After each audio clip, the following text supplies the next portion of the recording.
Much for coming.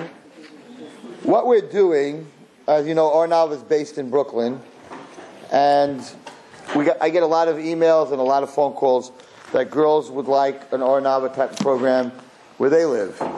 So we decided that let's find out if these different places really are into it and they're really interested in having this type of program. So we decided to take Arnav, we're calling it Arnav on the road. So I've been in Highland Park, and this week, Baruch Hashem, we're here. It looks like there's an interest. And next week we're in Muncie, and then we're in Lakewood. We're all over the place. Because these are all the towns that got in touch with me that said, we'd like to have an Now program, even if it's once a month, twice a month, whatever it is, we'd like to get it started. So, Baruch Hashem, there's a lot of people here, so we know that you're interested. So even before tonight, I don't know, my girls must know what's going on. They already scheduled on Tuesday, January 22nd. That we'll be back here, Mitzvah Hashem, with Rabbi Miller. What we're doing is we have an amazing staff, and a lot of the people on our staff, they're unbelievable, but only the girls in Brooklyn know about them. So Mati Miller and Rabbi Skase and Rabbi Lamb and many, many more will be coming out just once a month or twice a month, and you'll get to hear them. And I think that you'll find new people that are very interesting, and some of their Shir Torah anytime. And maybe Mitzvah Hashem, Arnav started 9 years ago in Brooklyn with 16 girls once a week. So, and it ends today, we have over 3,500 women in Arnav. So, who knows what's going to happen in the 5 towns? We'll see what happens. Okay, whoever can make it to Brooklyn, Rabbi Fischler Schechter, if you ever heard him, he's amazing. Mitzvah Hashem, he will be on January 2nd, Wednesday night at 8:30 in Arnav on East 23rd and Avenue V. So this week is Parshas Vayechi. Parshas Vayechi is called a Parshas Stuma, a closed Parsha. You don't get to see this very often, but if you were to watch the person who does Kriyas Torah, so between every single Parsha, there is a space, so that we know Bereshit is over, Noach started. Noach is over. Each Parsha, we have a space. Last week's Parsha, Vayigash, ends, and this week's Parsha begins, Vayechi, no space. I'm a Kohen, so I get to see this, because I get an Aliyah, the first Aliyah, Parsha Vayechi, and yesterday I got an Aliyah, because it was Monday, and the Balkara had a hard time finding the beginning of Parsha Vayechi, because there's no space, so he has to look through every single word. Normally, there's a space, you can see it. So it's called a Pasha Stuma. Now, why is it a Pasha Stuma? So there's a Mefarshim that say, because the Gullus started, and we went into when Yaakov died, and all the Shvatim died. At the end of this Pasha, all the Shvatim had died. So it was Ve'el Shmos. We start off next week's Pasha, going into Mitzrayim. So sort of the eyes of the Jews were blinded. Stuma, closed. They were closed. That's one answer. Another answer that's given is that Yaakov wanted to tell his children when Mashiach. That would have been so easy on us. Then we know when Mashiach is going to come. And HaKadosh Baruch Hu did not allow him. Because if you knew when Mashiach was coming, then we could sin till the day before and do tshuva, the day before Mashiach comes. So that's totally secret, even though the world thought that yesterday the world was going to be destroyed. And I remember when 1999, the last day when it became the year 2000, the world was going to be destroyed. And they've been destroying this world for a very long time. But Lamaisa, Yaakov Avinu lost the ability to tell us, so it was Stuma. I want to go in a different direction. So first of all, what is the word that is closed? So last week's Parsha Vayigash ended where it was supposed to. It ended with the word Vayafru Vayirbu Ma'od. The last word is Ma'od. That's where it was supposed to end. The word that's Stuma is Vayechi, because it was supposed to be a space after Vayigash, after Ma'od, and then there's going to be Vayechi. So Vayechi is the word that's Stuma. Life, Vayechi, life is something that is totally hidden. And the more that you think that you know what's going on, the worse it is for you. Because when a person knows that they don't know what's going on, then they can accept a lot more. Parshas Vayechi is a Stuma, and I'm going to explain to you why. So let's look at, let's look at the last word in last week's Parsha. The last word in last week's Parsha is the word Ma'od. Now, I'm not going to get into this whole thing, but if you want to hear this maybe tomorrow night or Nava, I will talk about this. Yaakov, I spoke about this a little bit. There's a chidah, and the chidah says that Yaakov Avinu was a Gilgul of Adam. And that's why Adam, we know, was the best-looking man that ever lived, and Chava was the prettiest woman that ever lived. How do you know that? Because they weren't born. They were created by Hashem's hands. If God formed the woman and God formed the man, for sure, they were both perfect. Absolutely perfect. So Adam was very, very good looking. Yaakov Avinu was very, very good looking. Yosef HaTzadik looked exactly like his father. Again, I don't have time to go into all these things because there's another speaker after me, but we know that Yosef went down to Mitzrayim, that when it says that he looked at the window and he saw his father's face. So it sounds like, I don't know, some weird story. There's a face in the window, like what Yaakov sent down his face. So the Chidah says that when he looked in the window, he saw a reflection of himself. He went to open the window, and on the pane of glass, he saw his face. He looked exactly like Yaakov. So when he looked at himself, he saw Yaakov. And he said, how can I do this to my father? How can I do this to all the generations before me? Which is really what we should all be doing the same. That a person, when you look in the mirror, and you see yourself in the morning, you're not just seeing yourself, you're seeing your parents, and you're seeing your grandparents, and you're seeing your great-grandparents that died, that suffered through the Holocaust, and the Spanish Inquisition, and the Crusades, and every Jew since the beginning of time, because that's how you got here. If a person saw the reflection of all the generations before us when you looked in the mirror, different day. Totally different day. When you're walking around, you see yourself. Okay, it's me. It's my life. I can do what I want. You don't see that you're connected to all. Yosef HaTzadik, before he was about to do this terrible Avera, what did he see? The Kunai Shel Aviv. He saw his reflection, but he saw that this is the reflection of my father. So we have to know. So Yaakov Avinu, says the Chidah, was a Gilgul of Adam. How do you know this? Last week's Pasha ended with the word Ma'od. Ma'od, if it's connected to Vayechi, spells Ma'od, Vayechi, Yaakov. There's no disconnection. The words are right next to each other. So Ma'od connected to Vayechi Yaakov. Ma'od Vayechi Yaakov. You take the word Ma'od, says the Chidah. It's the letters Mem, Aleph, Dalet. Play with the letters a little bit, and you have the same word, Adam. Adam Vayechi Yaakov. Adam lived through Yaakov. That's all I'm telling you on this subject. It's much deeper than that, and Mitzvah Hashem tomorrow night I hope to speak about it. But they were definitely very connected, Adam and Yaakov. So, the beginning of the Pasha, David, could you do, David, could you ask the person upstairs, I don't know what they're listening to, but it's very disturbing, because it's going in one of my ears. Thank you. Okay, so, the end of the Pasha, if we look at the end of the Pasha Vayechi, it ends very strange.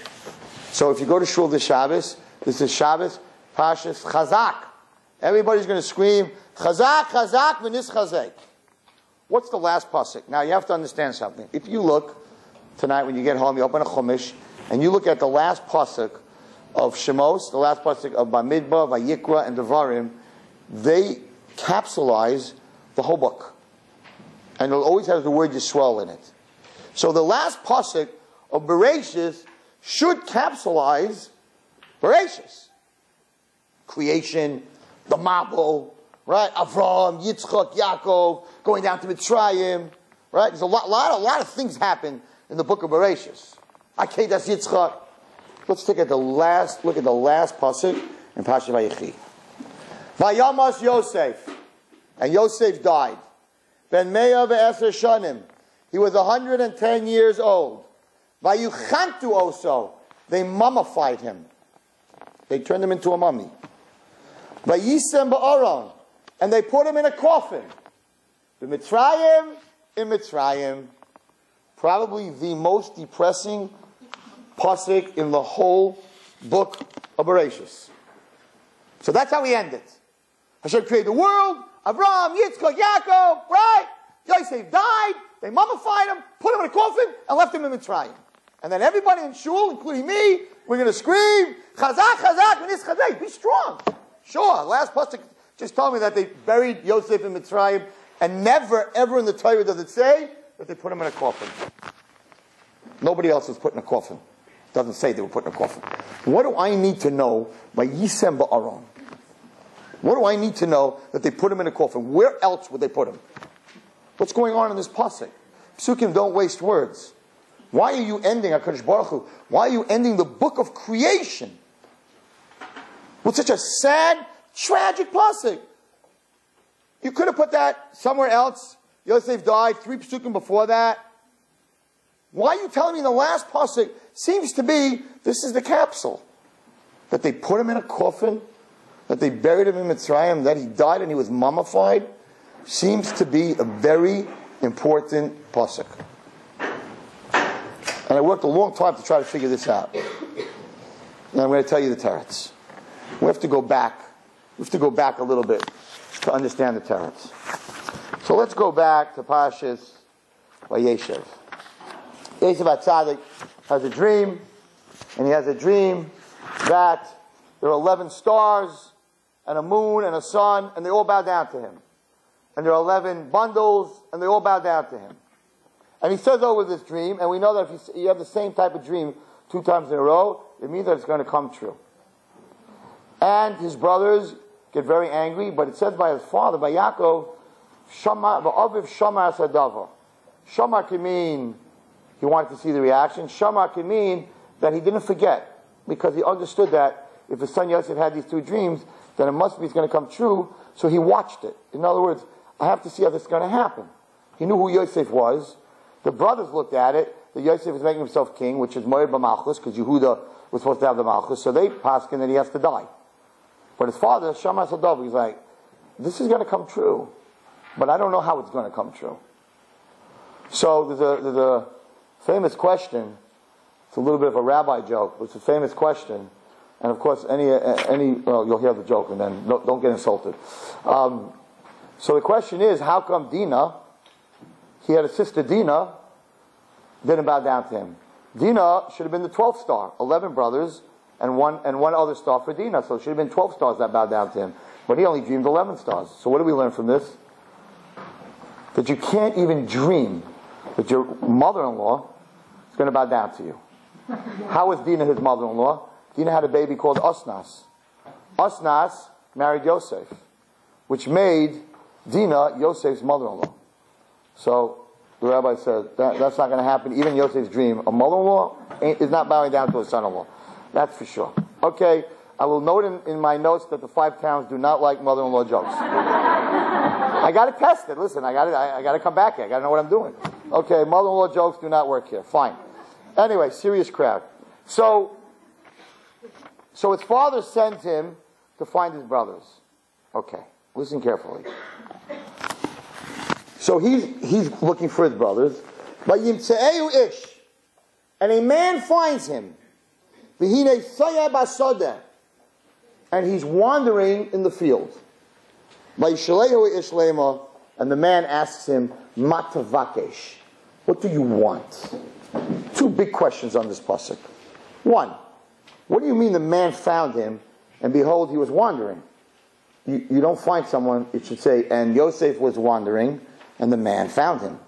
Not I found you, and then you're wandering. You were wandering, and then I found you. So it seems to be here, the pasuk's not in order. It should say, he was lost in the field, and the man found him. The man, says Rashi, was Malach Gavriel. He didn't ask him, where you're going. He asked him, what do you want? If I see someone lost in the 5 towns, I'm going to ask him, roll down the window and say, where are you going? I'll help you get where you're going. I'm not going to ask him, so what do you want? It's not going to be my question when I see someone. So the Malach sees him lost. Instead of saying, where are you going? He says to him, what do you want? The Malach was telling Yosef HaTzadik, what do you want, Yosef? What are you looking for? I don't mean physically your brothers. What do you want in life? What do you want? And Yosef said a very sad thing. And this has a lot to do with chinuch, has a lot to do with kids today, teachers, kids, the situation of Klal Yisrael today. And he said what everybody wants. Vayomer, he said, Es achai anochi mevakesh. I'm looking for my brothers. Hagidana li eifei heim. Tell me where they are. Yosef HaTzadik was not liked at all by his brothers. Vayisnu oisai. They did not like him because he had the chutzpah, first of all, with the dreams. He had the ksainis pasim. He was meddling between the sons of Leah and the sons of Bilhah and Zilpah. So when he finally came, and they looked at him, they didn't call him my brother. They called him the dreamer. So he said, what so many kids are screaming today, I want to belong. I just want to be recognized. I want to be part of something. That's what I'm looking for. That's what I want. My brothers, I just want to be one of my brothers. I am not accepted by anybody. Children today, not children, adults, everybody, we just want to be part of something. We want to be accepted. It's the very big word. And that's why so many kids are on the street today. Because the street accepts everybody. Schools don't accept everybody. Some families don't accept everybody. The street, no matter what you are, no matter what you look like, no matter what you do, we love you. You're one of us. We don't care what kind of marks you get on your test. We don't care how much money you have. We don't care what family you come from. We don't care where you're at in life. You want to be street, you're accepted. And kids fall into the street because of that. Because we will give up almost anything, or maybe anything, to be accepted. And so many of our children are not accepted. And sometimes it's in their head. Sometimes they really are accepted. But their perception is their reality. They don't feel accepted. They don't feel accepted in their family. They don't feel accepted by their parents. And then they don't feel accepted in school. They have nowhere to go. So you have a 13-year-old girl, or a 14-year-old girl, or sometimes an 8th grader, who is gone, who is in the street, who's living by other people. I don't even want to tell you where they're living. And I'm like, you're 13. What are you doing? And they're like, nobody likes me. I have no friends. These are my friends, my new friends. It's a 16-year-old guy, and you're 13. But he says, I'm great. And he says, I'm special. And he says, I'm beautiful. So I'm willing to give up anything to be accepted by someone, even if it's bad for me. Yosef HaTzadik told the Malach, there's one thing I want. It's Achai. I am looking for my brothers. But he didn't get it. And when he got there, what did he get? They saw him from far. Before he even got near to them, they were planning to kill him. They were all brothers. Psukim here are fascinating. The lesson of the Torah is fascinating. I saw today, it doesn't talk about Yaakov's last 17 years in his life. It says he came down to Mitzrayim, he told Paro, I have a miserable life, and the next thing we know, he's dying. And Ephraim and Manasseh are coming to get benched. What happened those 17 years? The Torah doesn't talk about it. Why? Because the Torah is here to teach us life lessons. For 17 years, Yaakov had it easy. There's nothing to teach you from that. From somebody having life easy, there's nothing to teach you. Avraham Avinu, right? Zakim boy bayamim Hashem berech oisei bakol. After that pasuk, nothing about Avraham Avinu. Nothing. You find out that Avraham Avinu died. Esav, the reason they were sitting Shiva was because Avraham died. So with the lentil soup, doesn't talk about Avraham anymore. Once life got no struggles, no challenges, the Torah doesn't talk about those people anymore because we can't learn anything from that. From 17 years of resting, there's nothing for us to learn. So the Torah comes to that point, it stops talking about Yaakov. Those 17 years, we have no idea what happened. Unbelievable. So the Torah, all the Dinah and Rachel dying, and Akedah Yitzchak, and Sarah not having a baby, and all these, and Noach, and Adam, and all these things are in the Torah, not a storybook. Storybook, talk about how Yaakov Avinu, 17 years, he went to shul, and he davened, and then came home and he had supper, and then he went to sleep, and he maybe had a hammock. I don't know what exactly, how he rested, and whatever it is. Torah's not interested in talking about that. Zero. Not one word about it.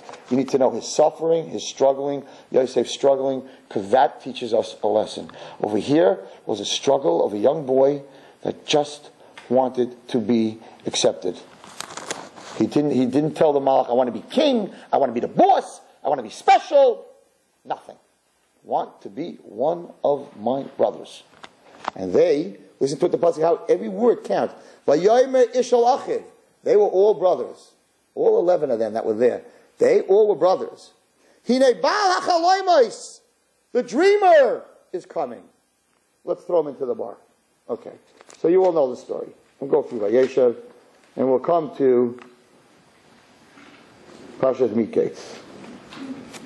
So in Parshas Miketz, it seems to be, and a lot of people learn this very wrong, it seems to be that Yosef wanted to get revenge. He was angry. Look what they did to him. So now he started this whole story that they're Meraglim.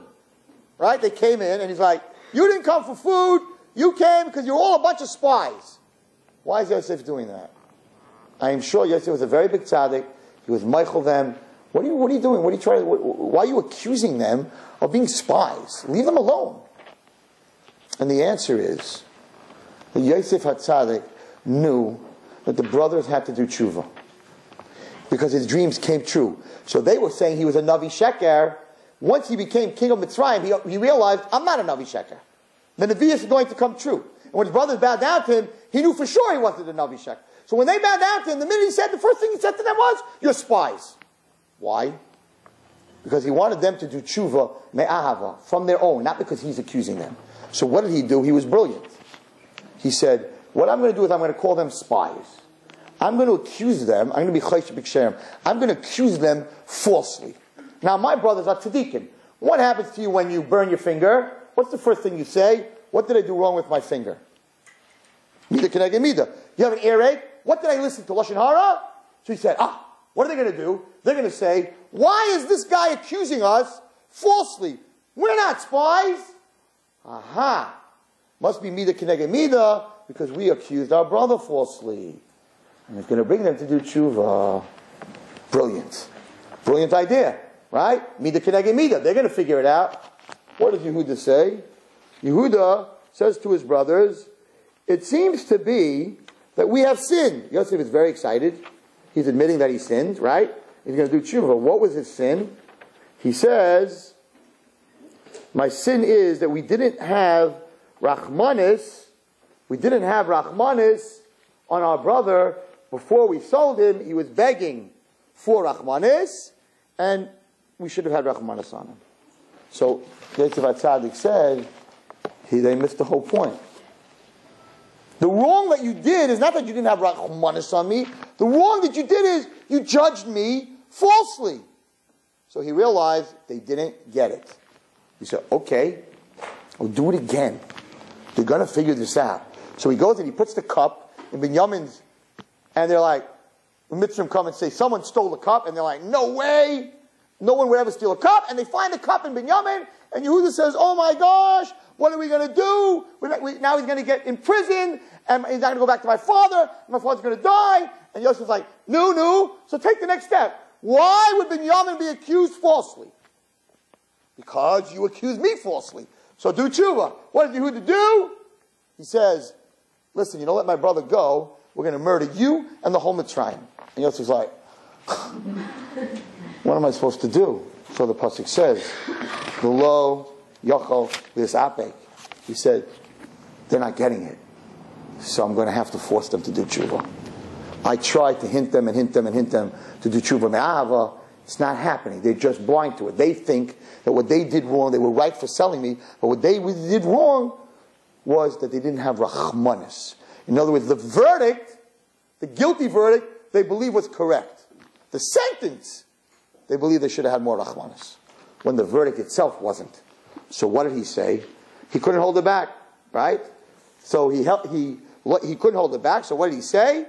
He said, "Vayitin es koiloi, vayom Yosef elechav, ani Yosef.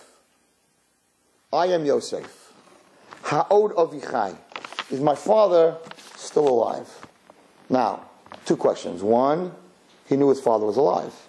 Because 10 times he told his father he was alive. They told him he was alive. Two, he should have said, Ani Yosef ha'od avinu chai. Once he said, Ani Yosef, I'm Yosef, he should have said, is our father alive? So why didn't he say that? So he said something unbelievable. He said something unbelievable. He said, guys, brothers, Ani Yosef, I can handle that you made a mistake. I can handle that. And that you accused me falsely. You didn't go through the whole judgment process before you decide, fine, I accept that. But ha'od avichai, when you sold me, wasn't our father still alive when you sold me? So if he was still alive, why wasn't he in the equation when you sold me? How is this going to affect Dad? And how is this going to affect my little brother Binyamin, who doesn't have a mother?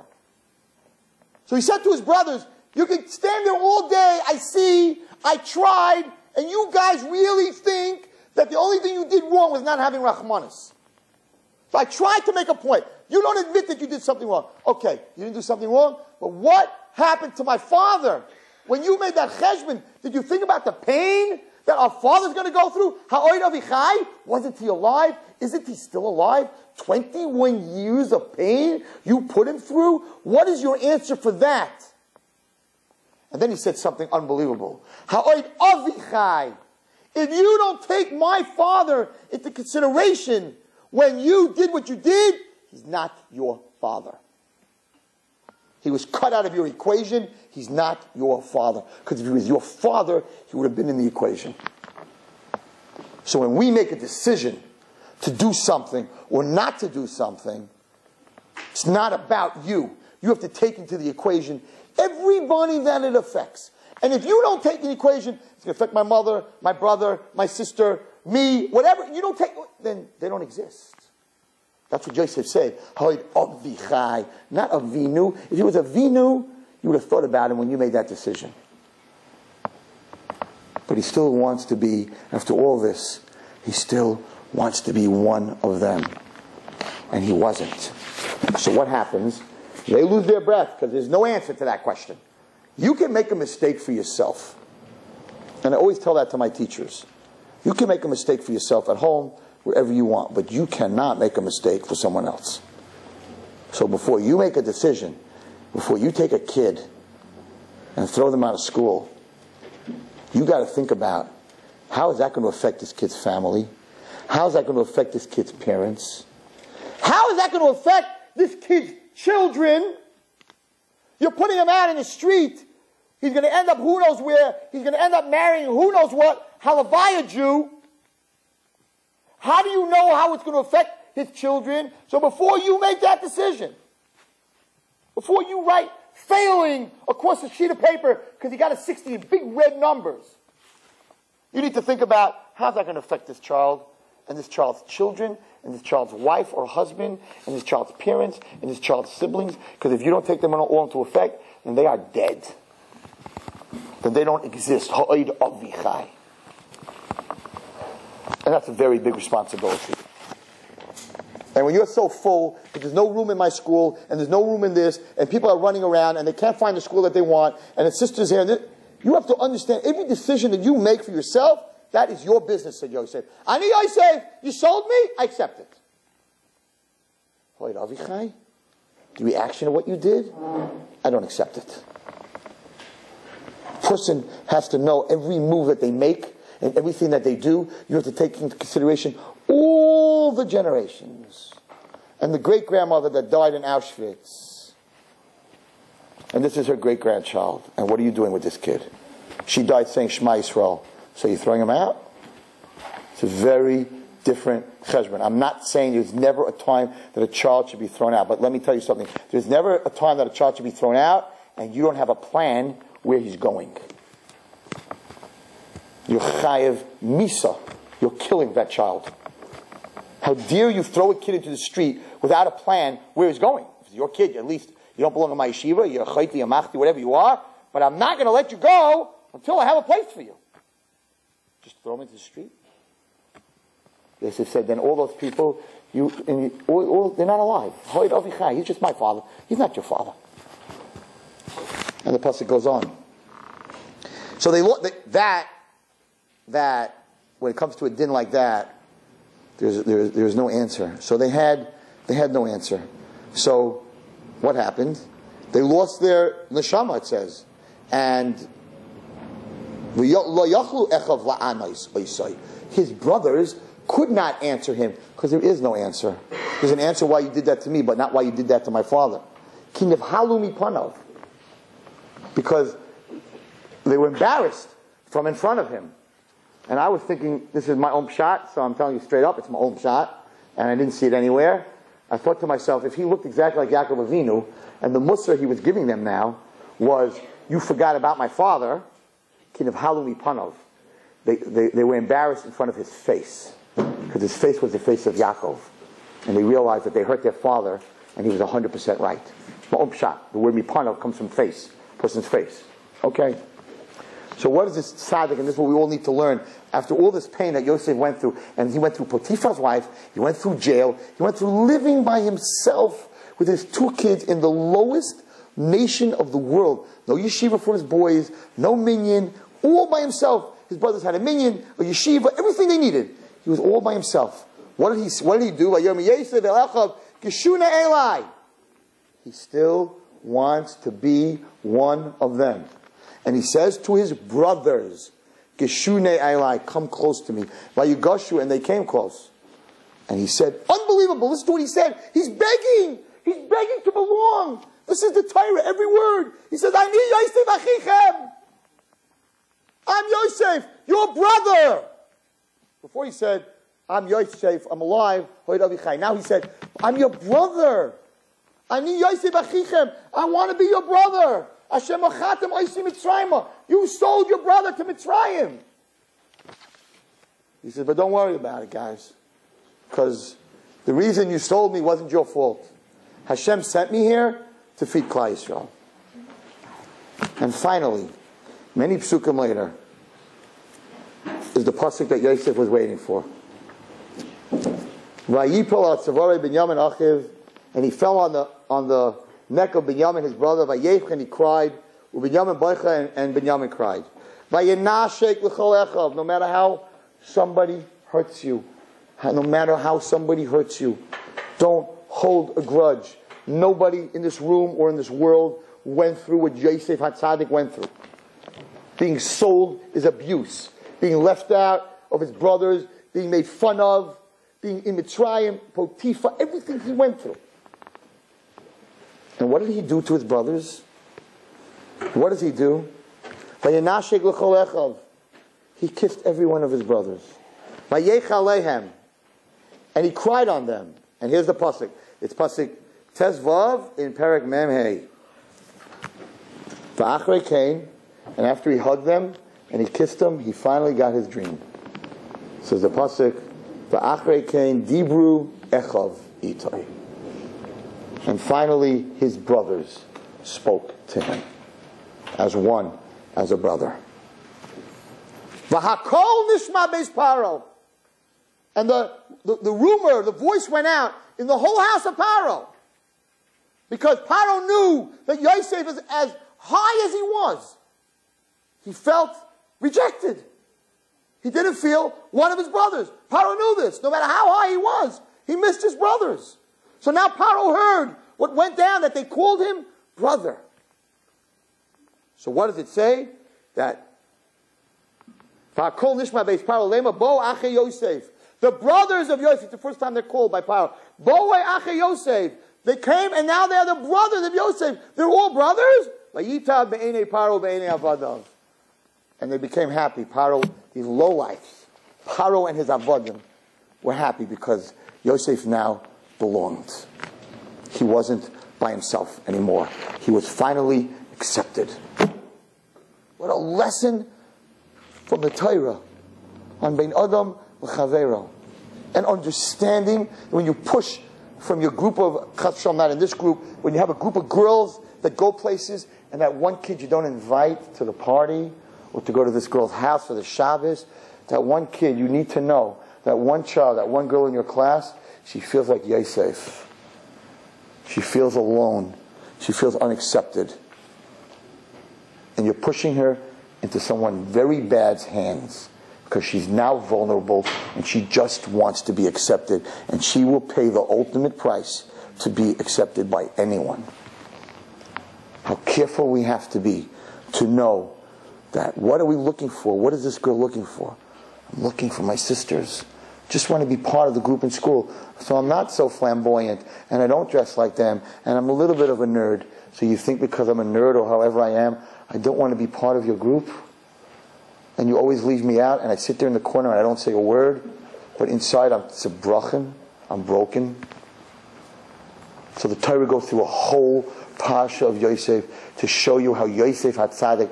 All he wanted was to belong, and he tried and he tried and he tried, and in the end they still didn't accept him till he hugged them, he kissed them, and finally they said, okay, you're one of us.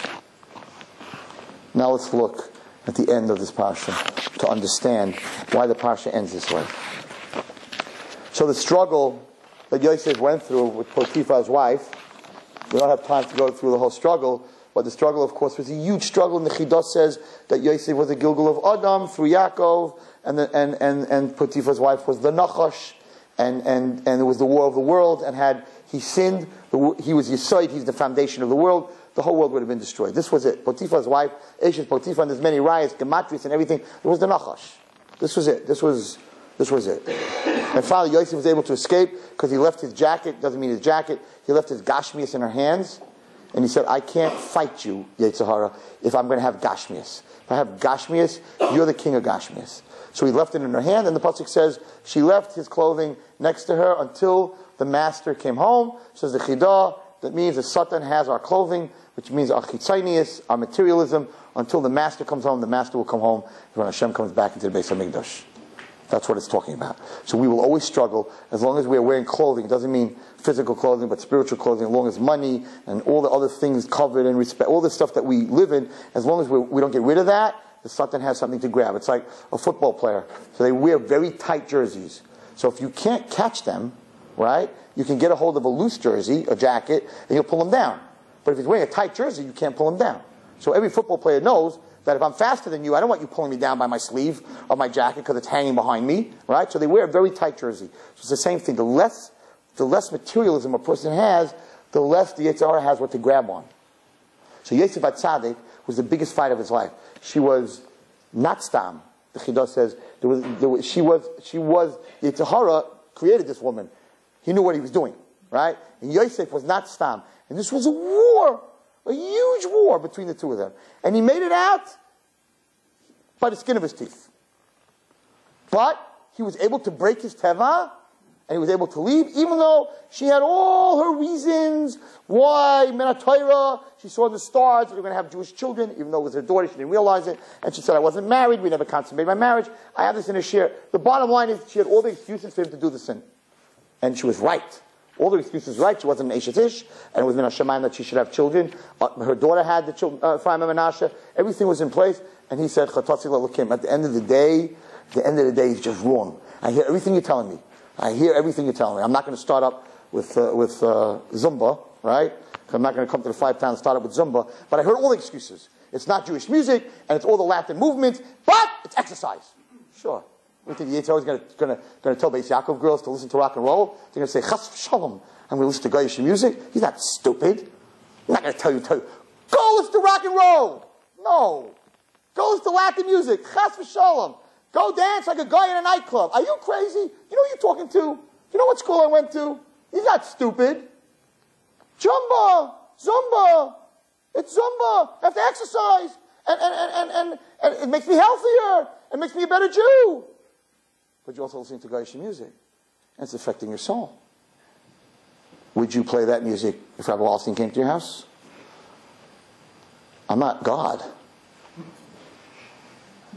Would you play that music in your school? To the Rebbitzin? And say, but it's exercise. So he's brilliant. And he did this to Yosef HaTzadik. Because Yosef HaTzadik told her, how could I be with you? You're a guy. And you're married. I can't be with you. And you can't give reasons. The minute he gave reasons, he was in trouble. Because she said, I never consummated, by God you have to consummate the marriage. I never consummated the marriage, as Rashi says, that actually Potiphar was whatever. I'll keep it Lashon Naki because I'm in a, but he bought Yosef for himself. The Ferish Rashi. Rashi says, if you look at us, not Potiphar, Rashi says he bought Yosef for himself, that he was that kind of guy. Okay? So therefore, his wife never had anything physically to do with him. So she said, according to you, according to Jews, non-Jews can only be married by consummating a marriage through a physical act. We never had the physical act. I am not married. And Yosef knew why Potiphar bought him. Yosef went through a very hard time. He knew why Potiphar bought him. So he knew that she was telling the truth. So out went the marriage. Then she went out and said, you learned how to read stars. Look at the stars. And the stars were very clear. Ephraim and Menashe are coming out from Potiphar, Eshet Potiphar, and Yosef HaTzadik. They were clear. And Yosef read them. She said, so you're telling me I'm not a Jew. You're telling me Hashem doesn't want it. Hashem sets up the stars. Hashem is saying he wants it. He had nothing to answer. He had nothing to answer. Once you start giving reasons, the other side will pop your reasons right out the door. He had nothing to answer. So you know what he answered? If you look in the pasuk, he said, you're right. You're right. Exercise is exercise. It's very healthy for me. I relax. My husband even likes that I go to exercise. And everything is great. And your excuses are right there. They're beautiful. And they make sense. And you can take them to the rabbi and everything's great. He said. You're right. You're not married. You're right. It says it in Shemayim. But this cannot be right. This is not what Hashem wants from Yosef HaTzadik. So I don't understand why the stars are lined up like that. I don't understand why, but I know, when I look in the mirror, I don't want God in that room when I'm with you. I don't want God walking into that room when that kind of music is playing. So if it's v'chatasi l'Elokim, I hear everything else, it's wrong. And I know a lot of people are not happy I'm saying it, and you can argue with me. Hey, after 120, I got to tell you, because Hashem is going to tell me, you stood up in front of all these women, and you didn't mention all about that Latin music that they're listening to, and all this Goyish music, and that Beisako girls come, and then they get into their cars after Zumba, and they're already listening to this music, so they turn on the radio. These girls would have never listened to non-Jewish music, and now they're going home, so you opened up the door. Wallerstein, I don't want to suffer for anybody else. I'm selfish. So I got to say it. You do what you got to do. You think about how it's going to affect your kids, and if your Bobby, who's maybe still alive, you should schlep her and say, do you think this is okay, Bobby? Or the one that was in the Holocaust, ask her if it was okay. Ask her if that's why she died in a gas chamber. That's what she wanted to see in her great-granddaughter in 2012, that she should be in such a place. That's your deal. It's not my deal. You have to ask that. Yosef HaTzadik, he made it. He said, you're right. I hear everything you're saying. I just don't see God in the reflection of this. And if he's not in the reflection, it's a mirage. Sand doesn't reflect, water reflects. So he ran for his life. Vayanas hachutza. He ran outside. Says the pasuk, when they came to Kriyas Yamsuf, Ma ra hayam vayanas. What did Kriyas Yamsuf see that it split? It saw that Yosef HaTzadik beat his teva and ran out from her room, so therefore it ran out. What happened? The Yam told Hashem, you created me teva. I freeze. I got waves. I got tidal waves. I don't split. You didn't create me to split. So why should I break teva? Hey, my avodah zarah. Hey, my avodah zarah. They both serve avodah zarah. Why should I do this for them and not for the Arabs, for the Egyptians? And Hashem is MS. He didn't have an answer. Because it's the truth. They were both avodah zarah. Why should he break teva? Ma ra hayam, says the Medrash. Vayanas. What did the ocean see that it split? Aroinai shel Yosef. The coffin of Yosef. And the Yam said, there is one Jew, not Moshe Rabbeinu, not Aaron HaKohen, not all the Zekanim. There's the body of one Jew that broke nature. That was Yosef HaTzadik. He was able to run away from this woman even though she was so beautiful.